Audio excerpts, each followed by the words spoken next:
دوستو، وطن عزیز کی ساری سیاسی جماعتوں کی کارکردگی ایک طرف اور عمران خان کے 3 سالوں کی کارکردگی ایک طرف، آؤ ایک چھوٹا سا جائزہ لیتے ہیں۔ سب سیاستدانوں کی جائیدادیں ملک سے باہر، عمران خان اپنا اکلوتا فلیٹ باہر سے بیچ کر پاکستان میں گھر بناتا ہے۔ ساری دنیا کی ایجنسیوں نے زور لگا کر معلوم کیا، پتہ چلا اس شخص کی پاکستان سے باہر نہ کوئی پراپرٹی ہے نہ کوئی کاروبار۔ سارے سیاستدان کاروباری مفاد کے لیے غیر مسلموں سے ہاتھ ملاتے رہے، ان کی دعوتیں کرتے رہے، ان کو خوش کرنے کے لیے اپنے ملک کو خود دہشت گرد کہتے رہے، اور عمران خان لندن، امریکہ، عرب، ملائیشیا، ایران، افغانستان جا کر پوری دنیا کے سامنے کہتا رہا کہ اسلام کا دہشت گردی سے کوئی تعلق نہیں، اسلام کو دہشت گردی سے جوڑنے کی سازش مغرب نے کی ہے۔ بھائی، لوہے کا جگر چاہیے تم کو مغرب میں کھڑے ہو کر ان کے سامنے کہو کہ تم نے میرے دین کے خلاف سازش کی تھی۔ ہے کسی میں جرت؟ یہ سب سیاستدان عید منانے کے لیے بھی مغرب جاتے تھے۔ یہ شخص 3 سالوں میں کبھی بھی کسی تہوار پر باہر نہیں گیا۔ جشن عید میلاد النبی یوں منایا کہ خاتم النبیین کی شان بیان کرنے، ان کے اسوہ حسنہ کو پوری قوم کو سمجھانے کے لیے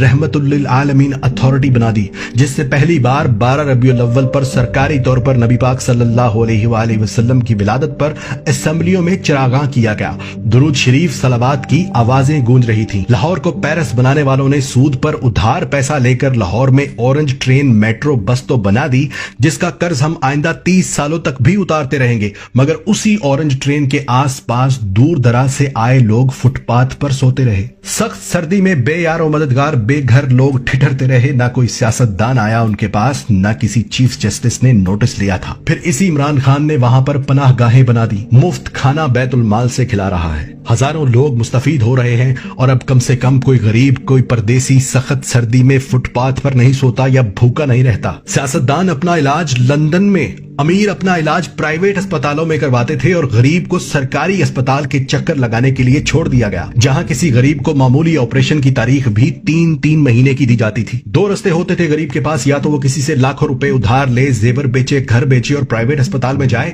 یا پھر 3 ماہ تک سرکاری اسپتال میں باری آنے کا انتظار کرے۔ اور آج اسی عمران خان نے پہلے پختونخوا اور اب پنجاب کے ہر خاندان کو 10 لاکھ روپے سالانہ کی انشورنس مفت کروا دی کہ جاؤ امیر غریب ایک جگہ پر علاج کرواؤ، پیسہ حکومت دے گی۔ کسان کو آڑتی لوٹ لیتے تھے، بیج اور کھاد ادھار دے کر کہتے تھے کہ فصل پوری ہمیں دینا، اور کسان مجبور ہو کر دیتا تھا۔ اونے پونے خرید کر گودام بھر لیتے تھے، نہ گنے کی پوری قیمت دیتے تھے نہ گندم کی۔ اسی عمران خان نے مفت ٹریکٹر تک تقسیم کیے ہیں، کسانوں کو کسان کارڈز بنا کر دیے جس سے سستی کھاد فراہم کی جا رہی ہے۔ حالانکہ تاجر مافیا اتنے ہی زور سے کھاد بلیک میں بیچ رہا ہے تاکہ حکومت کو گندا کر سکے، لیکن حکومت ایک ایک کر کے ان سب کے گوداموں کو سیل کر رہی ہے تاکہ کسان تک کھاد سستی پہنچے اور کسان کسی کی دباؤ میں آ کر اپنی فصل گروی نہ رکھے۔ دنیا کی سب سے بہترین ایئر لائن، دنیا کے سب سے بہادر پائلٹس، دنیا کی سب سے تیز ترین سروس دینے والی PIA کو سیاستدانوں نے کباڑا کر دیا، اور یہاں تک نہیں چھوڑا بلکہ اس کو بیچنے کی رٹ لگا رہے تھے، یہاں تک کہ اس کے ساتھ قومی سٹیل مل مفت دے رہے تھے۔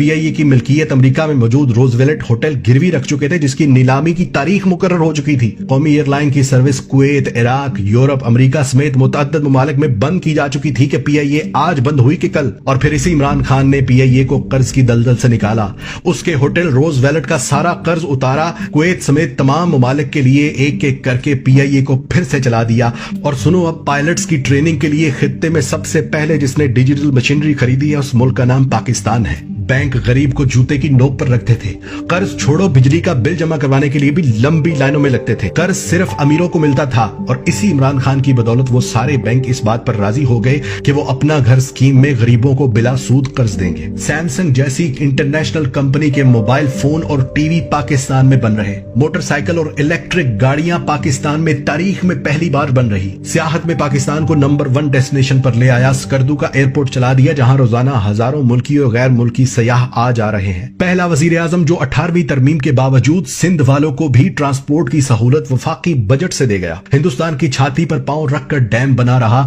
گلگت بلتستان کو پاکستان کا آفیشلی حصہ بنا دیا، افغانستان اور امریکہ کی 20 سال سے چل رہی جنگ ختم کروا دی، پردیسیوں کے لیے روشن ڈیجیٹل اکاؤنٹس کھولنے کی سہولت دے دی، نادرا کے باہر لگی لمبی لائنیں ختم کر دی، کسی پرائیویٹ انشورنس کمپنی کے طرز کے دفاتر بنا دیے، جہاں عورتوں مردوں کے لیے علیحدہ انتظار گاہیں، ایئر کنڈیشن کی سہولت،